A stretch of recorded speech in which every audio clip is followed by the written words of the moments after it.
Hello friends. Although I would like to change the subject, very important and transcendental news about the American electoral soap opera continues to come out that concerns us in the rest of the countries of the world. Opinion article. Green light for research. The Attorney General authorizes investigation into complaints. The evidence is very strong and not conspiracy theories. The National Guard is counting the ballots. December 8 is the deadline for resolving electoral disputes. The President revealed his strategy when he said, "I have caught you all." On 14th December, the Electoral College would meet to make the result official. This date could be postponed if this legal process is not resolved then. Lawsuits are open in 12 states, with the strongest litigation being in Pennsylvania. The new Congress will take office on 3rd January and the President will be sworn in on 20th January. The definitive revelation of who won the elections may come out on January 6. Evidence declared non-existent by the media will appear. We are witnessing the greatest electoral battle in the history of mankind. Let's start. Attorney General William Barr has authorized the Department of Justice to investigate voter fraud before the 2020 presidential election is certified, and authorizes federal prosecutors to investigate substantial allegations of voter fraud. The measure adopted raises the possibility that the President will use the Department of Justice to try to challenge the result. As the days go by, the balance is tipping in favor of the incumbent president due to the large amount of evidence on election anomalies that is coming to light. The Attorney General said they could conduct investigations if there are clear and apparently credible allegations of irregularities that, if true, could affect the outcome of a federal election in an individual state. However, the senior official urged that allegations are considered outlandish or far-fetched, not be pursued. William Barr on Monday authorized federal prosecutors to investigate substantial allegations of voting and vote tabulation irregularities that could suggest election fraud during the last presidential election.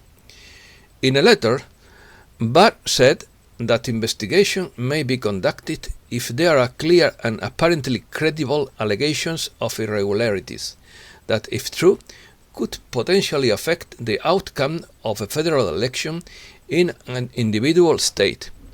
December 8th is the deadline for resolving state election disputes, including the recounts and related court disputes.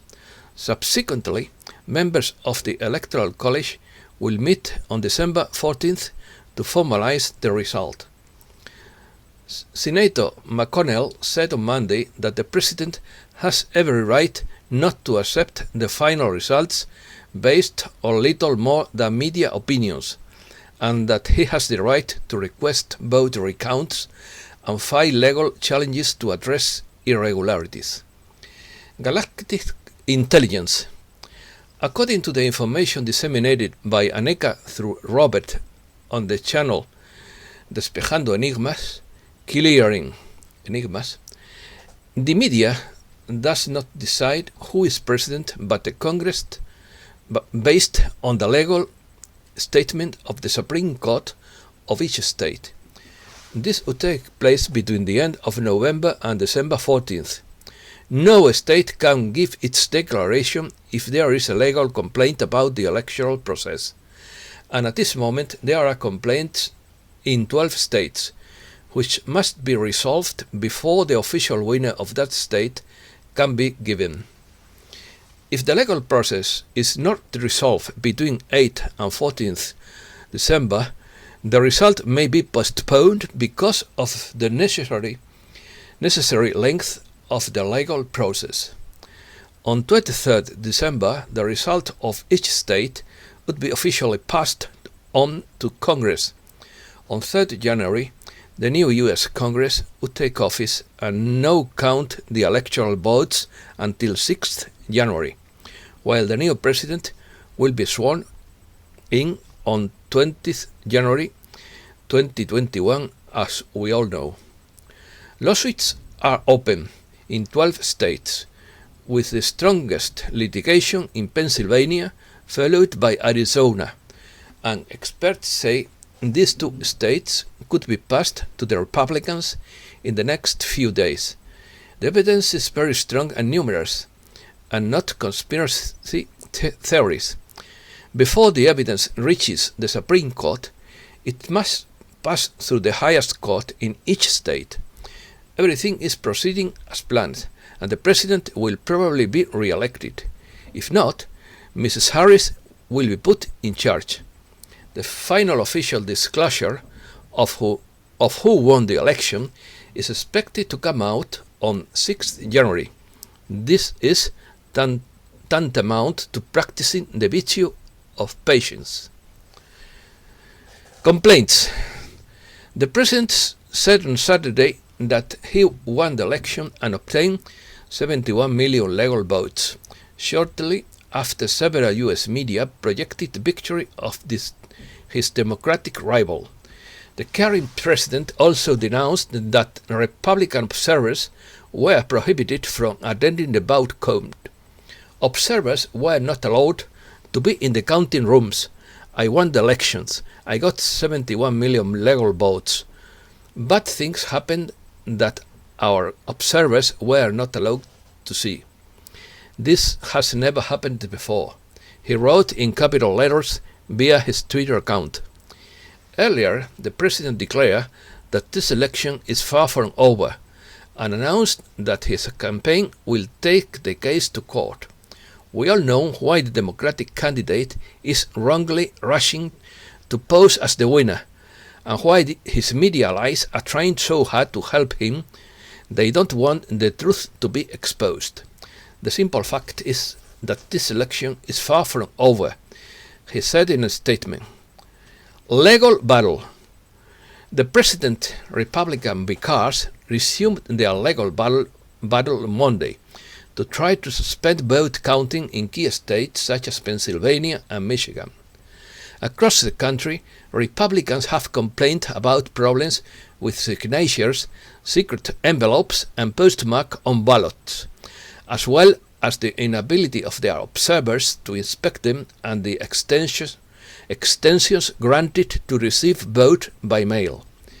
The nation's Supreme Court, 10 Republican attorneys were General filed an amicus curiae brief on Monday to support a lawsuit against Pennsylvania's decision to count the mail ballots that arrived as of Friday. The Pennsylvania Supreme Court had unanimously supported this 3-day extension imposed by state officials. Amicus curiae, friend of the court or friend of the tribunal, is a Latin term used to refer submissions made by third parties outside of a lawsuit, who voluntarily offer their opinion on a point of law or other related matter, to assist the court in the resolving of the matter at hand. The Federal Supreme Court has refused to expedite the challenge, but the vote was 4-4 with 3 judges expressing reservations. The Republicans hope to try again with the new Justice Amy Coney Barrett in the highest court in the U.S. Strategy. According to El Diestro, the president has finally revealed his strategy when he said in a video, "I got the swamp, I got them all." And by this, he meant the media with their false news, the alleged traps set by Democrats in this election, and above all, the one who saw himself as president last Saturday and spread it to the 4 winds. The evidence that the media declare non-existent will appear, and it's the bad guys who have to shake because he has hunted them all down. Logically. Lawyer Sidney Powell launched an spectacular piece of information. We have identified 450,000 ballots that miraculously only have 1 vote for the Republican candidate. Elite National Guard units are conducting a nationwide ballot count before Sunday. To prevent fraud, official ballots were printed with an invisible and unbreakable code watermark and registered in a quantum blockchain system. In 5 states, 40 million ballots had been passed through a laser scanner, 78% of which failed because there was no watermark to verify the ballot. Of those that failed, 100% had voted for the Democratic candidate miraculously. The owners of the social networks are not elected officials. They have no legal authority and therefore no responsibility. However, they claim the right to determine what elected officials can and cannot say to the people who elected them. The Judicial Watch announced that a September 2020 study revealed that 353 counties had 1.8 million more registered voters than eligible citizens of voting age. In other words, the registration rates in those counties exceeded 100% of eligible voters. The study found 8 states that show statewide registration rates exceeding 100%: Alaska, Colorado, Maine, Maryland, Michigan, New Jersey, Rhode Island, and Vermont. 3 opinions. First one. Sochafal has said that Russia and China refused to recognize the victory of the old man in the blue smoke screen. Second, this is what the Pentagon sources said about the situation according to Fulford. The president won with 80% of the legal votes and can get 300 electoral votes as the vote-changing software Dominion will be exposed. Third, Archbishop Carlo Maria Vigano has said that reality is denied, but the truth will prevail over the election result. Resistance. This election is far from over. The president will not give up and will not give in. He will take the struggle to a level that no one in the history of American politics has ever seen. I see a clear and reasonable path for the president to overturn the results and win a stunning re-election victory that would shock the world. The president loves to come back from the dead because he has strong instinct for survival. He considers it his last challenge. If he were to lose in the end, he would also make it a victory. He would start a television network, destroy Fox News, and build another multi-million-dollar brand.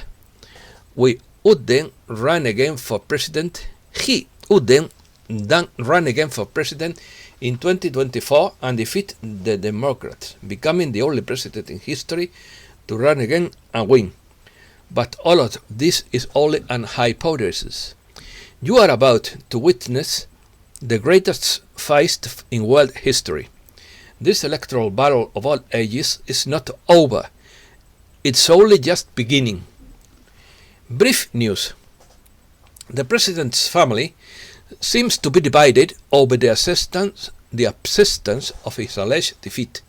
Local media said on Sunday, placing his wife Melania and his son-in-law and advisor Jared Kushner among those calling for him to surrender, while his older children, Donald Jr. and Eric, are opposed.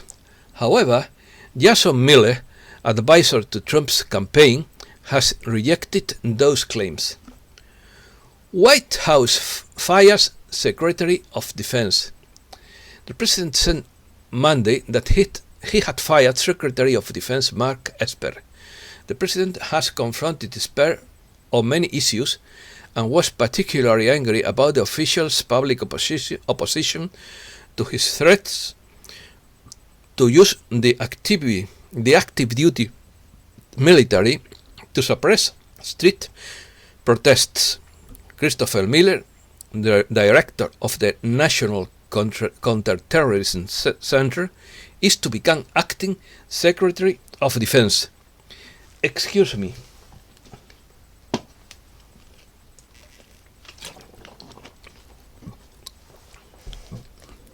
Violent Antifas rampage through Portland Democratic Party office.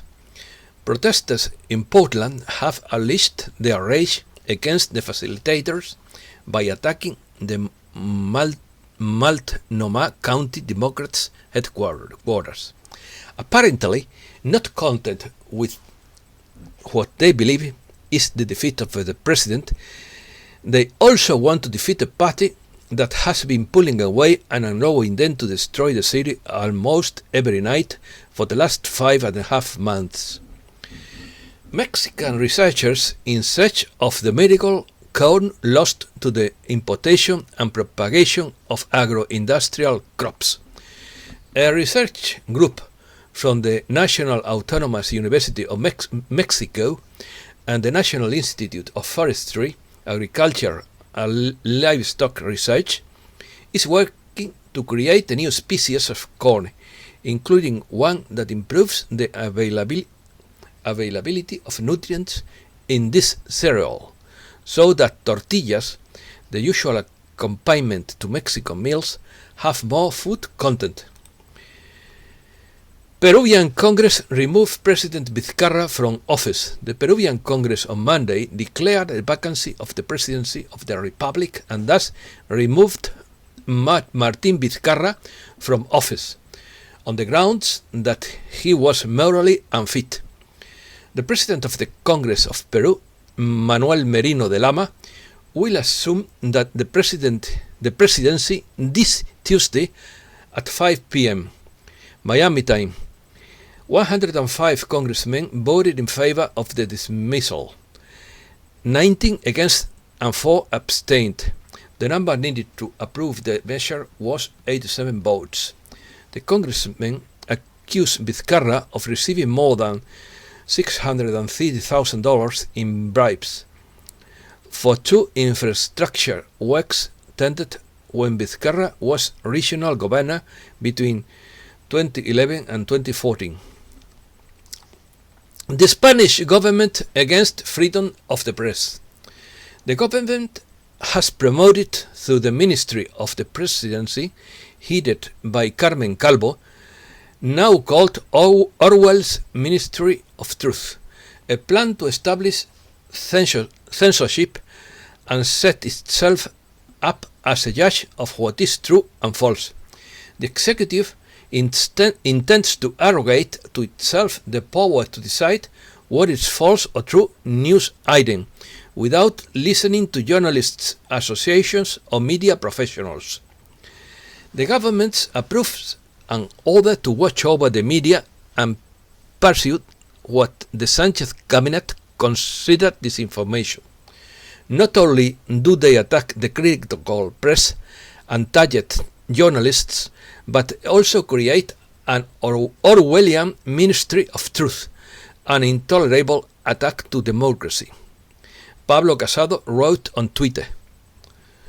Also from Vox, they have criticized a plan they call a Ministry of Truth and believe it aims to control citizens' opinions and censor those media that are not related to them. The government is creating a Ministry of Truth to control the opinions of Spaniards on social networks and to censor media that do not applaud it. Tuition fees paid with coconuts at the Pali University. Students can now pay tuition fees with coconuts at the Pali University.